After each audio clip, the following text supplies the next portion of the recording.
On a Wednesday morning in late July of 2018, every functioning combine in Chase County, Nebraska was either running around the clock or sitting broken in a farmyard waiting on a part that wasn't coming for weeks. A wind event in early June had laid a third of the county's wheat over flat. The custom cutting crews that were supposed to come through on schedule had gotten stuck behind a slow harvest 2 states south, and the farmers who owned their own equipment were cutting from first light until the dew came back at night. It was the kind of summer that made grown men reconsider decisions they'd made 20 years earlier. And it was exactly the kind of summer where nobody had 10 minutes to spare for an 18-year-old girl asking about their broken equipment. Her name was Bryn Halvorsen. Let me tell you about Bryn, because she's the reason this story exists, and she's different from most people this channel has told you about, not because she was smarter than everyone around her, though she was, but because she was willing to spend a year reading things nobody else in that county had bothered to read. Bryn was 18 that summer, a year out of high school and a year into deferring a scholarship to the University of Nebraska-Lincoln, because her father Soren had herniated 2 discs in his back that April and couldn't run the family's combine alone through a full harvest. The Halvorsen place ran 960 acres of winter wheat and corn on ground Soren's father had homesteaded in the 1930s, and Soren, a careful, exacting man who logged every input and every yield to the tenth of a bushel, had never once in his farming life leaned on a neighbor for anything he didn't intend to pay back. Bryn had 2 younger brothers still in high school who helped where they could after their own chores, but the real gap that summer was a second set of hands who understood the combine, and Bryn, more out of necessity than any grand plan, had become that second set of hands almost by default. He didn't quite know what to make of his daughter that year. While her friends were finishing out summer jobs before college, Bryn had spent the fall and winter reading grain loss research, university extension bulletins, and a set of field trial reports out of Kansas State that most working farmers had skimmed once and filed away. She filled a spiral notebook with pages of notes and started emailing a professor at the university, a soil and biosystems engineer named Dr. Priyan Kemalu, who answered her first message within a day and had been corresponding with her ever since. Let me tell you about what Bryn actually found in that research, because the number underneath this whole story deserves more than a passing mention. Every combine header loses some grain before it ever reaches the machine, grain knocked off by the reel, grain that slips through the cutter bar, grain that bounces off an auger instead of feeding cleanly toward the elevator. On a standard auger-style header running at full tilt through wheat that's been knocked down by wind or hail, which described a good share of Chase County's crop that year, header loss typically ran somewhere between 4 and 8% of total yield. On a 500-acre field averaging 40 bushels an acre, even a modest 4% loss meant roughly 800 bushels left lying in the dirt, and at that summer's grain prices, that was real money walking away with every pass. In a bad lodging year, that loss rate could climb past 12%. The research also showed something the standard equipment in that county mostly wasn't built to take advantage of: draper headers, which move cut grain toward the center on a flat conveyor belt instead of a rotating auger, cut that loss rate by a third to half in downcrops. They cost more than most small operations could justify buying new, and almost nobody in Chase County ran one on wheat. Bryn had run the numbers specifically for her father's fields, using his own yield history and that spring's wind damage pattern, before she ever brought it to him at the kitchen table. She'd built out a simple spreadsheet on the family computer, cross-referencing 3 years of Soren's own harvest tickets against the field trial loss percentages, and had a specific dollar figure ready for exactly this kind of conversation before she ever sat down. Soren listened to his daughter explain header loss percentages and draper belt mechanics with the careful, patient expression of a man working hard not to say what he was actually thinking. When she finished, he asked what a new draper header cost. She told him. He said they didn't have that kind of money. She said she knew, and then she turned her notebook to a different page, a list not of new equipment but of broken equipment, 8 combine headers she'd cataloged from driving the county roads and asking around at the co-op, sitting behind machine sheds and in fence row weeds, abandoned for reasons ranging from cracked frames to missing belt sections nobody had gotten around to fixing. She wanted to ask for them, or buy them for scrap money, and fix them herself. Soren was quiet for a long moment. Then he said he needed to think about it, which in the Halvorsen household had always meant he was already most of the way to yes. Now, let me pause here and ask you something, because it's worth sitting with before the next part of this story. How many farmers do you think drove past those same 8 broken headers every week without once considering that the thing sitting in the weeds might be worth more fixed than it had ever been worth new? Let me tell you about the man who laughed, because you need to understand him before the laughter makes sense. His name was Wade Corbin, 58 years old, and he'd run the biggest custom cutting operation in that end of the state for close to 2 decades, 3 combines, a small crew, and a reputation built on being right about weather and timing more often than he was wrong.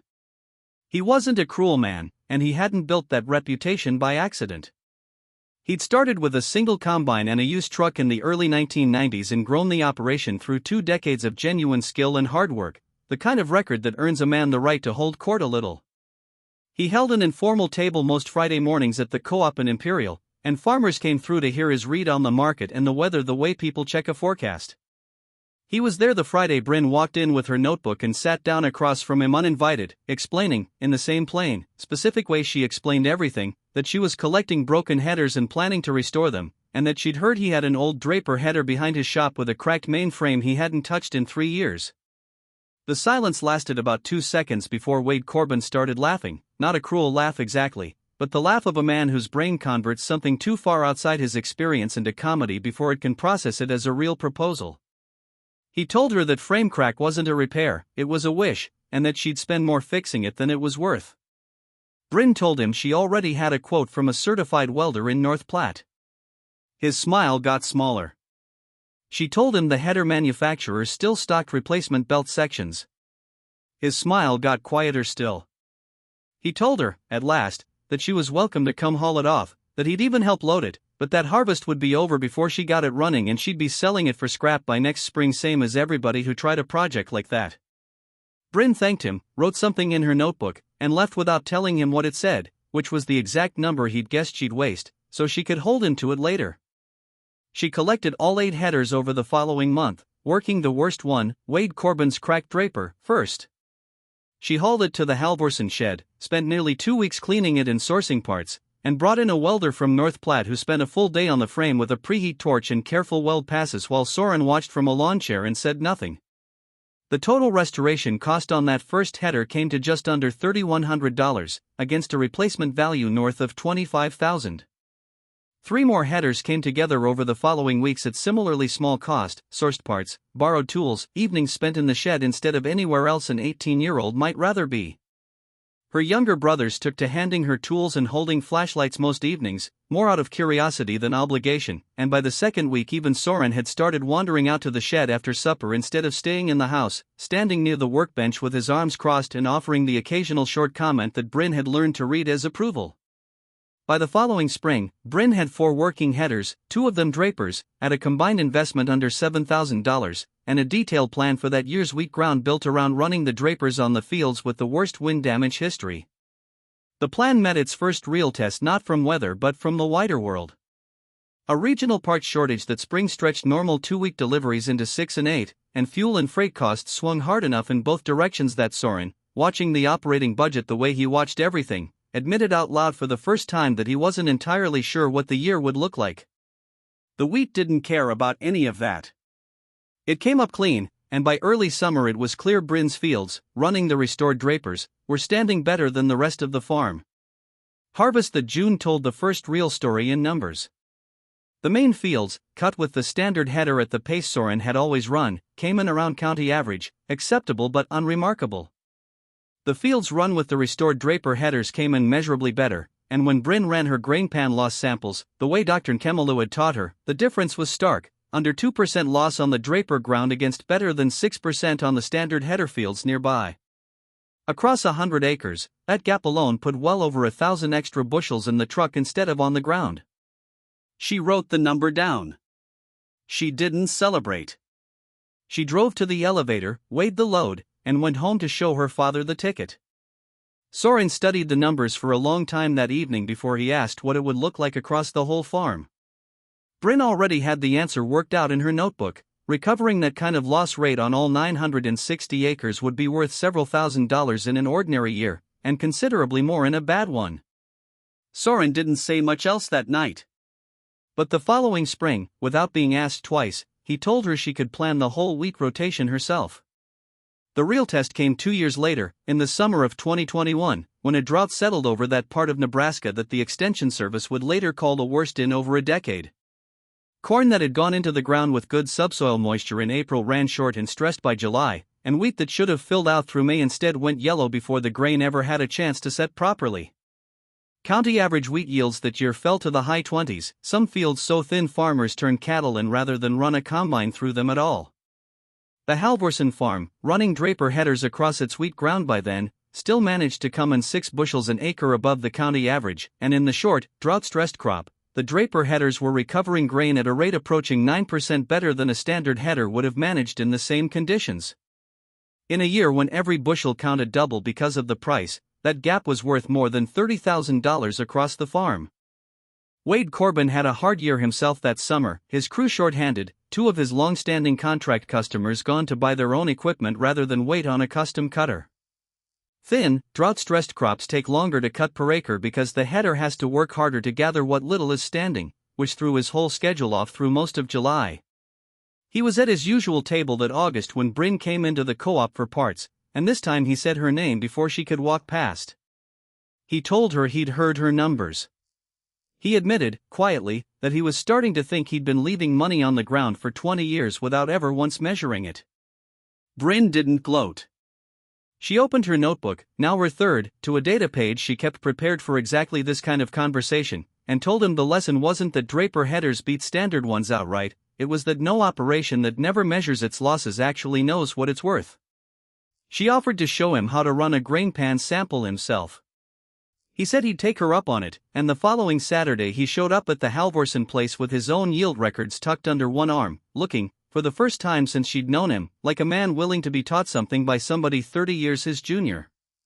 Over the 2 years that followed, close to a dozen farmers in Chase County started showing up to informal Saturday sessions Bryn ran in the Halvorsen shed, no curriculum, no charge, just a walk through a field and an honest look at what the numbers actually said. She'd bring whoever showed up out to a field, show them how to toss a grain pan behind a running header and count what landed in it, and then sit with them afterward going through their own yield records and fuel logs to help them see what the numbers were actually telling them. She enrolled at the university that same fall, driving in 3 days a week and back to the farm the rest, with Dr. Kemelu as her formal advisor, and turned 3 years of her own field data into a paper on harvest loss reduction in drought-stressed winter wheat that she presented at a national engineering conference the following year. Farmers from 3 other counties eventually asked to see her data, and 2 graduate students from a different university reached out afterward asking whether she'd be willing to share her raw grain pan measurements for a broader regional study. On the last evening of harvest in 2023, Soren sat at the kitchen table with the year's final numbers in front of him, for seasons of header loss recovery that added up to tens of thousands of dollars in grain that would otherwise have gone back into the ground. He read it through twice, set it down, and told his daughter that her grandfather, who'd bought the county's first no-till drill back in the 1970s to a chorus of exactly the same laughter Wade Corbin had once offered her, would have liked her plenty. Bryn was already writing in her notebook by then, working out next year's plan, the way she'd been doing without pause since she was 18 years old and nobody in that county had time to listen to her. Her brothers, teenagers themselves by then, had started keeping their own pages in the back of her newest notebook, tracking things she'd never asked them to track, which she'd noticed but hadn't mentioned, mostly because she remembered exactly what it felt like to start writing things down before anyone told you it mattered. They laughed when she asked for the broken headers. The drought came, the same as it always eventually does. And when it did, the machines everyone else had thrown away were the only ones still holding the line.